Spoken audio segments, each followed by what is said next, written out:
Shalom y bienvenidos a Vía Haftaj Israel, una frase hebrea que significa amarás a Israel. Esperamos que se queden con nosotros, ya que nuestro maestro, el Dr. Baruch, nos compartirá una enseñanza expositiva de la Biblia. El Dr. Baruch es profesor titular del Instituto Zera Abraham, con sede en Israel. Aunque todos los cursos en el instituto se imparten en hebreo, el Dr. Baruch se complace en compartir esta enseñanza en inglés con doblaje al español. Para más información, visítenos en amarasaisrael.org o descargue nuestra aplicación móvil Mi Estudio Bíblico. Aquí está Baruch y la lección de hoy. Sumisión. ¿Qué es lo que tiene que pasar para que tú te sometas a los planes y propósitos de Dios para tu vida? Pablo acaba de revelarnos en nuestro estudio del libro de Efesios qué fue lo que causó que él se sometiera. Toma tu Biblia y ve conmigo al libro de Efesios capítulo 3. Pablo escribe aquí de manera muy específica qué fue lo que produjo este gran cambio en su vida. Verso 14. Efesios capítulo 3, verso 14. Por causa de esto, doblo mi rodilla. Allí está la sumisión. ¿Y a qué se está sometiendo Pablo? Al hecho de que Dios lo está usando para cumplir el llamado de Dios sobre Israel. Pablo entendió qué privilegio era ministrar a los gentiles, porque en esencia, eso fue para lo que Dios llamó a Israel. Dios compartiría su verdad, sus pactos, su plan de salvación, primero a Israel, y luego Israel llevaría ese mensaje y lo compartiría con las naciones. Pablo dice, por causa de esto, doblo mi rodilla ante el Padre. Bien, él pudo haber dicho ante Dios, pero no lo hizo. ¿Por qué? Las palabras son importantes. La palabra Padre implica sumisión. La palabra Padre implica autoridad. Y una de las cosas que debemos preguntarnos si queremos crecer y madurar espiritualmente es si estoy dispuesto a someterme a la autoridad divina. ¿Estoy dispuesto a escuchar a Dios y también a obedecerle? Muchos dicen, es que no estoy escuchando a Dios. Siento que Dios está lejos. Él no me habla. Pero existe una razón muy clara detrás de eso.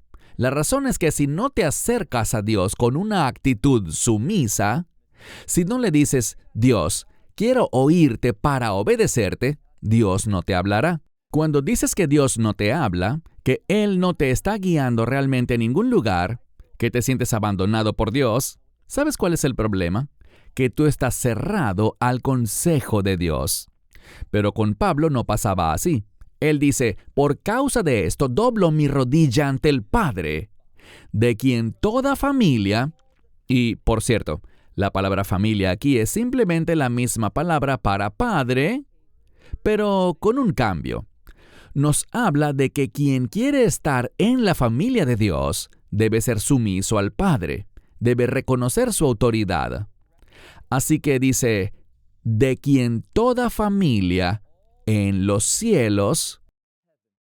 Ahora, ¿por qué menciona los cielos? Deberías poder responder esto, porque ya hemos hablado de que el cielo se relaciona con el reino. Y hay una autoridad de reino que debes manifestar y que de hecho debes recibir. Pero si no estás dispuesto a someterte a esa autoridad de reino, sentirás un gran vacío en tu vida. No tendrás esa alegría, ese gozo que sobrepasa todo entendimiento, ni sentirás contentamiento en este mundo.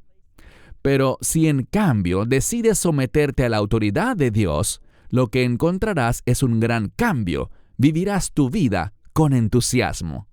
Eso es lo que Pablo está diciendo cuando dice, por esta razón, doblo mi rodilla ante Dios, de quien toma nombre toda familia en los cielos y en la tierra. ¿Qué nos dice esto? Que lo que está en el cielo será la realidad en la tierra. ¿Recuerdas lo que dice la oración del Mesías? Hágase tu voluntad en la tierra como en el cielo. A eso es a lo que alude. Es una referencia a que se cumpla la voluntad de Dios. Él dice, de quien toma nombre toda familia en los cielos y en la tierra, para que Él te dé conforme a las riquezas de su gloria. Y realmente esto es lo que queremos hacer. Queremos la riqueza de su gloria. Queremos manifestarla, exhibirla, demostrarla. ¿Y cuál será el resultado? Noten lo que dice. Si ese es el caso, Él nos hará fuertes. Él nos dará poder para ser fortalecidos por su Espíritu. ¿Y qué más dice? Para el hombre interior. Aquí esto se pone muy interesante, porque Pablo está hablando y de repente menciona a este hombre interior. Y allí es donde realmente se libra la batalla. Si vamos a someternos a su autoridad, si vamos a manifestar su gloria, todo se decidirá según la condición de nuestro hombre interior. Si de verdad está siendo renovado, si está siendo fortalecido, si está siendo conformado a la semejanza del Mesías. Aquí se habla de este hombre interior y se dirige tanto a judíos como a gentiles, sin distinción. Es el mismo proceso de renovación, el mismo proceso por el cual empezamos a demostrar el carácter del reino. Este proceso avanza cuando somos leales a la familia de Dios, reconociendo su autoridad sobre nosotros. Mira de nuevo el verso 16. Con el fin de que Él les conceda, conforme a las riquezas de su gloria, el ser fortalecidos por medio de su Espíritu en el hombre interior o para el hombre interior. ¿Y qué sucederá? Para que Cristo pueda habitar por la fe en sus corazones. Esta no es la primera vez que Pablo habla del corazón.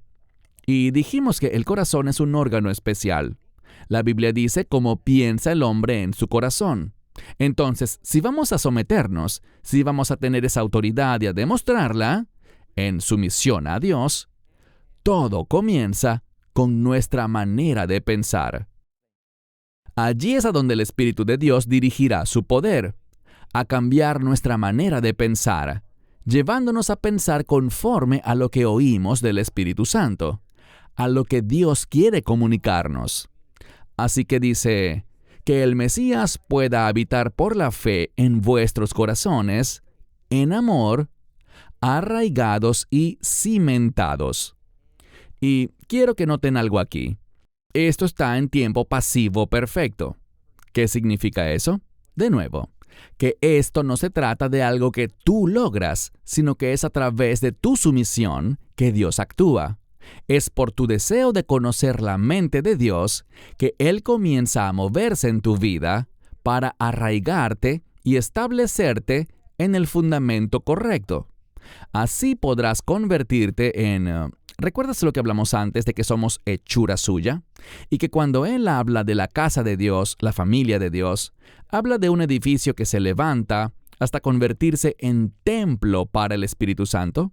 Es la misma idea aquí, cuando habla de ser arraigados y cimentados en el amor de Dios. Versículo 18. Con el fin de que sean fortalecidos, y es el término school, que significa ser hecho fuerte. Es una fuerza que no proviene de ti mismo, sino que solo Dios puede proveer. Dice, para que sean lo suficientemente fuertes para recibir con todos los santos la anchura, la longitud, la altura y la profundidad. ¿Y de qué está hablando aquí? Está hablando de los parámetros del poder de Dios. Que sean fortalecidos para que puedan recibir. Y esto implica algo muy importante. Implica que podemos ser salvos y aún así no estar en una buena posición por causa de la rebeldía. Muchas personas son salvas, pero creen que esta salvación es para que puedan lograr sus planes, que ahora el trabajo de Dios es hacer realidad sus sueños, llevarlos a alcanzar su destino, y cuando digo destino hablo de eso que uno desea. Pero eso no es en absoluto a lo que Pablo se refería. Eso es simplemente idolatría espiritual, una forma cristianizada de idolatría, embellecida con palabras bíblicas. Lo que Pablo está diciendo es esto, que tú debes ser conformado, que Dios debe fortalecerte y prepararte para que seas capaz de recibir lo que es la anchura, la longitud, la altura y la profundidad del poder de Dios. para que podamos convertirnos en un vaso preparado, un instrumento en sus manos. Dios quiere hacer mucho más en tu vida y en la mía, pero debemos estar preparados. Verso 19. Y que ustedes puedan conocer el amor del Mesías, que sobrepasa todo entendimiento. Debemos preguntarnos, ¿por qué, una vez más, Él regresa como ha hecho muchas veces? ¿Por qué regresa para hablar del amor del Mesías? Bueno, ¿qué es lo que cambiará nuestra vida? Es el amor. Muy a menudo la gente vive una vida muy pecaminosa. Se involucran en un estilo de vida, en una conducta. Se vuelven adictos a diversas cosas. ¿Por qué? Incluso los psiquiatras lo saben. Gente que ni siquiera conoce a Dios sabe que esto pasa porque hay una ausencia de amor. Buscan el amor en los lugares equivocados y por los medios equivocados. Si vamos a ser conformados a una posición en la que podamos recibir lo que es la anchura, la longitud, la altura y la profundidad de ese poder de Dios, significa que todo debe comenzar amando al Mesías, recibiendo ese amor. Ese amor es el que nos transforma y nos cambia para ser lo que Dios quiere que seamos. Y por eso Él dice, final del verso 19, para que sean llenos de toda la plenitud de Dios. Esto es muy similar a lo que dijo antes. Lo que significa es que todo lo que Dios quiere que tengas, puedes recibirlo. La mayoría de los creyentes hoy en día recibe solo una fracción de lo que Dios quiere darles. No reciben la medida completa. No están preparados para esa anchura, longitud, altura y profundidad del poder de Dios. Se están engañando a sí mismos porque, por un lado, dicen, pertenezco a Él, creo en Él, quiero recibir su gracia, tengo fe en Él. Pero por el otro, trabajan, las manos se relacionan con las obras, trabajan en este mundo para su propio reino, no para el de Dios, sino para sus propios objetivos. Por eso leemos aquí que solo a través del amor del Mesías vamos a ser llenos de toda la plenitud de Dios, de todo lo que Él quiere que seamos. Verso 20. Y a aquel que es capaz. Él dice esto porque todo esto depende, no de mí, sino de Él. Todo lo que debo hacer es ponerme a su disposición, presentarme ante Él y decirle, Dios, sé que debo someterme a ti, sé que tú eres la autoridad, pero yo, por naturaleza, soy rebelde y por lo tanto quiero que produzcas ese cambio, quiero experimentar tu amor. Y así comienza el cambio porque Dios simplemente te ama. Pero el amor se relaciona con el tiempo. Te pregunto, si hay un padre o una madre que nunca pasa tiempo, que nunca hace tiempo para sus hijos, que nunca hace tiempo para la familia, porque está ocupado en todo lo demás, ¿qué comunica eso? Una falta de amor. Cuando amas algo o a alguien, quieres ser parte de eso. Invertirás tu tiempo. La Escritura dice que donde está tu tesoro, estará tu corazón. Por eso dice, y ahora, a aquel que es capaz de hacer más allá de todo lo que podamos imaginar o incluso pedir, Él es capaz. Es exactamente lo que dice el verso. Leamos de nuevo. A aquel que es capaz de hacer más allá de todo lo que podamos pensar o pedir, Él es capaz de hacerlo de acuerdo con el poder que actúa en nosotros. ¿Lo notaste? Él solo puede hacer eso en la medida en que ese poder esté actuando en nosotros. Así lo estableció Dios. Eso es lo que Él quiere hacer. Él quiere actuar en nuestras vidas. Pero Dios no hace acepción de personas. Él no dice, quiero trabajar más en la vida de esta persona que en la de aquella. No. Dios está disponible para todos los que invocan su nombre, para todos los que quieren someterse a su autoridad. ¿Qué dice aquí? Verso 21. Dice, a Él que es capaz de hacer más allá de todo lo que podemos pensar en abundancia o pedir, dice que Él es capaz de hacerlo por el poder de su obra en nuestra vida. Y tras esto dice, a Él, Interesante, porque hasta este punto hemos visto la frase en Él, en Él, en Él, pero cerrará el tercer capítulo diciendo ahora a Él. Es decir, cuando estamos en Él, vamos a responder. Por esto dice a Él. Sea la gloria, ¿dónde? En la iglesia, en el cuerpo de creyentes. A Él sea la gloria en la iglesia. ¿Y en qué más? En el Mesías Yeshua. La razón por la que dice esto, de esta manera específica, es para mostrarnos la unión que existe entre la iglesia y el Mesías. Lo que Dios hace en el cuerpo de creyentes, lo está haciendo en y a través del Mesías en nosotros. ¿Por qué? Porque la obra de Dios en nuestras vidas siempre es mediada a través del Mesías Yeshua o por su Espíritu Santo. En todas las generaciones, dice, ahora y por siempre. Y termina con una palabra muy interesante. Amén. No creas que el mensaje se terminó simplemente porque oigas la palabra amén. Verás, la palabra amén es un llamado. Viene de la palabra creer, pero también está arraigada en la palabra verdad. Lo que Pablo está diciendo aquí es, crean la verdad. Eso es algo que va en contra de nuestra naturaleza pecaminosa, de ese carácter del ser humano. En vez de creer la verdad de Dios, el hombre tiende a creer en la mentira. ¿Por qué lo digo? Solo regresa al origen del hombre, en el jardín del Edén. Dios llega allí, Adán y Eva tienen comunión con Él, Dios se les revela a ellos llegan a conocer a Dios, y una de las maneras como podemos conocer a Dios es por su creación, por lo que Él ha provisto. Y Él les proveyó con ese jardín hermoso, suficiente y bien preparado. Todo lo que necesitaban estaba allí. Luego Dios hace algo más. Les da mandamientos, es decir, instrucciones. Y permíteme decir algo con toda claridad. ¿Eres de los que creen que los mandamientos son cosa del pasado? ¿Que son un fenómeno del Antiguo Testamento? ¿De verdad? Porque lo que vemos es esto. Cuando el Mesías dio la gran comisión al cuerpo de creyentes, Él dijo, vayan por todo el mundo, enseñando a todas las personas ¿a qué? Enseñándoles a obedecer. Muy importante. ¿Obedecer qué? Todas las cosas que os he mandado. Y los mandamientos son importantes. Ellos son el marco de acción para la unidad con Dios. Y me dirás, espera un segundo, ¿qué hay de la gracia? Absolutamente. Pero la gracia nos enseña a negar la impiedad. La gracia nos mueve hacia los mandamientos. La gracia nos lleva a obedecer sus instrucciones.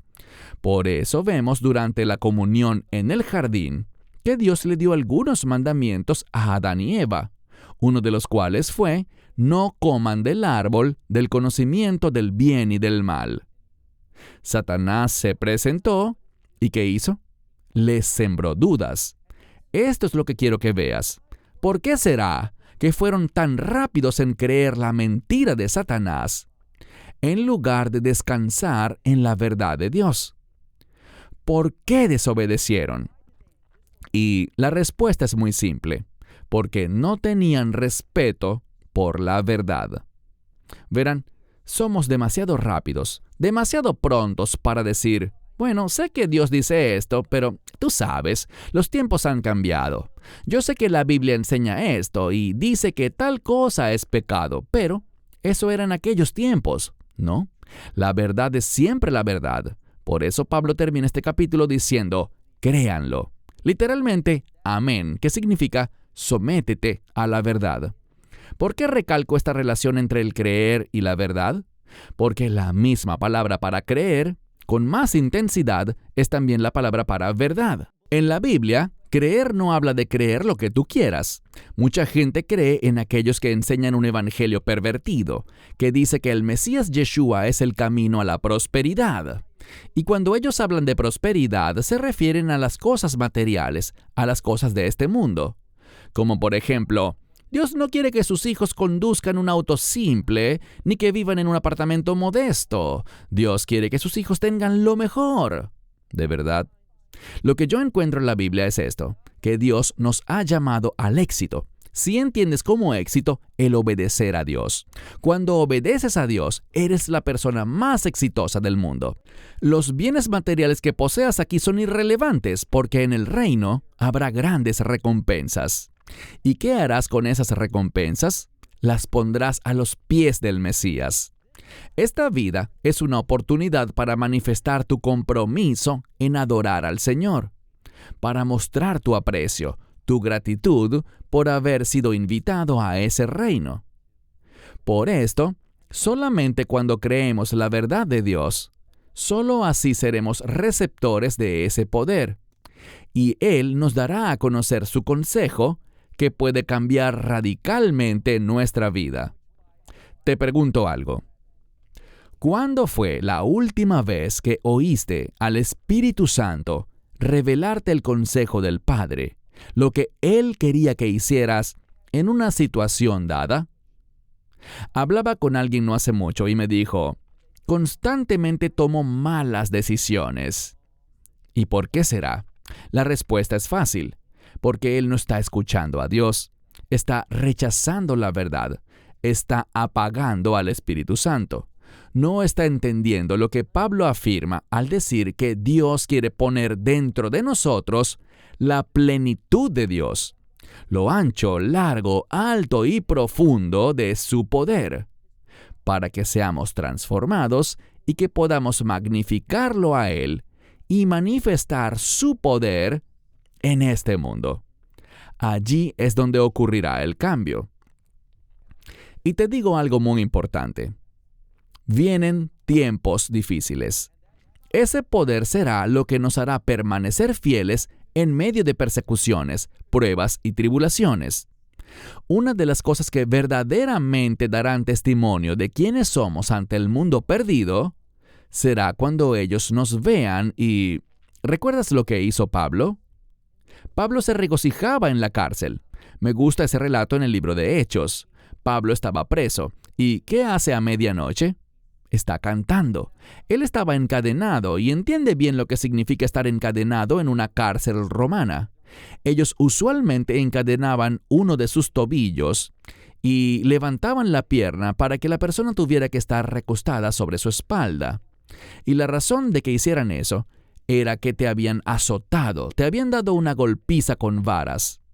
Así que Pablo estaba allí sobre ese suelo de cemento o de rocas, con un dolor intenso que ni podemos imaginar. ¿Y qué hacía en medio de ese sufrimiento? Alababa a Dios y cantaba. Todos los que estaban en la prisión lo podían ver. ¿Por qué? ¿Qué le dio a Pablo la oportunidad de escribir cosas como estas? Que estuvo dispuesto a creer la verdad de Dios. Y cuando Dios le habló en el camino a Damasco, todo cambió. Pablo quedó ciego por un tiempo, porque su camino era un camino de oscuridad. Él no estaba viendo las cosas de Dios. Así que te pregunto, ¿qué hay de ti? ¿Estás viendo la verdad de Dios y estás siguiéndola, perseverando en ella? ¿O solo dices, sí, yo sé lo que dice, pero... sé lo que Dios me llama a hacer, pero Él no ha considerado todas estas otras cosas que ocurren en mi vida? Él no sabe lo difícil que esto es. Te digo algo. Sin importar cuán difícil sea, el poder de Dios es mayor. Su gracia es suficiente. Cuando el mismo Pablo, en un momento de debilidad, le dijo a Dios, «Quita de mí esta espina, quita de mí este dolor», ¿qué le respondió el Señor? «Bástate mi gracia». Así que, sin importar dónde seas llamado a servir o lo que se te llame a hacer, recuerda esta palabra. Amén. Cree la verdad de Dios. Ríndete a esa verdad y encontrarás que esa verdad es una puerta al poder de Dios. Un poder que transforma y que cambia a las personas para convertirlas en instrumentos que manifiestan la gloria de Dios. Déjame decir simplemente que este libro de Efesios es crucial para ayudarnos a entender la obra a la que hemos sido llamados. Pablo nos comparte que nos encontraremos sentados con el Mesías en lugares celestiales. Vaya promesa tan maravillosa. Vaya mensaje de ánimo para ti y para mí. Saber que estaremos sentados en lugares celestiales con el Mesías Yeshua y que Él nos presentará como su posesión comprada ante el Padre Celestial. Mi pregunta para ti es esta. Si realmente entiendes esto y lo crees, ¿no debería eso impactar cada decisión que tomes? Cuando ves a alguien en necesidad, no cruzarás al otro lado de la calle para seguir tu camino. Cuando encuentres a alguien herido, no le dirás, oraré por ti, y seguirás tu camino. Vas a sostenerlo y estarás dispuesto a invertir en su vida e invertir en la gente. Eso hacía Pablo, incluso al grado de ser golpeado y encerrado en prisión. Pablo escribe y se gloría de sus sufrimientos por el Mesías. ¿Por qué? Porque con ese sufrimiento por el Mesías, Pablo se identificaba con el sufrimiento que vivió el propio Mesías en la cruz. Y si no estás sufriendo, si no atraviesas tiempos difíciles de vez en cuando, si no experimentas persecución, probablemente es porque estás lejos de la verdad de Dios. No estás escuchándole ni te interesa descubrir cómo quiere Dios usarte. Porque una vez que le dices Dios, Hineini, ¿qué significa eso? Es lo que dijeron los patriarcas, Hineini. Es un término que significa aquí estoy. Fue lo mismo que dijo Isaías cuando fue llamado a servir. Heme a mí, úsame a mí. Cuando tenemos esa actitud, todo cambia drásticamente. ¿Y sabes qué cambiará primero? Tu perspectiva de la vida. Comenzarás a ver todo diferente, y algo que harás es mirar atrás y decir, ¿cómo pude pensar así en el pasado? ¿Cómo pude tomar tan malas decisiones? La buena noticia es que Dios también es el redentor del tiempo. Dios puede traer restauración. Lo que el enemigo destruyó, Dios puede levantarlo en un instante. Todo lo que necesitamos es ser personas dispuestas a hacer ¿qué? Bueno, ¿con qué iniciamos el mensaje? Con la palabra sumisión. Debemos ser personas dispuestas a someternos a la autoridad de Dios en nuestra vida. Cuando lo hagas, fíjate en el Espíritu Santo, cómo obrará, cómo te dará poder y cómo te guiará. Y verás una situación tras otra siendo redimida por Dios, manifestando su gloria. Y aquí está lo más emocionante, viendo tu vida transformada. ¡Qué bendición es ser un instrumento que cambia vidas y las trae al reino de Dios! Cierro con esto hasta la próxima semana. Shalom. Esperamos que te hayas edificado con el mensaje de hoy y lo compartas con otros. Te invitamos a seguir nuestros estudios cada semana por este canal y por el portal de YouTube de Amarás a Israel. También puedes descargar nuestra aplicación móvil gratuita, Mi Estudio Bíblico. Finalmente, para obtener más información sobre nosotros, visita nuestra web amarasaisrael.org, donde encontrarás otras conferencias de Baruch en audio, video y texto. Hasta el próximo programa. Que el Señor te bendiga en Yeshua HaMashiach, Jesús el Mesías, mientras caminas con Él. Shalom desde Israel.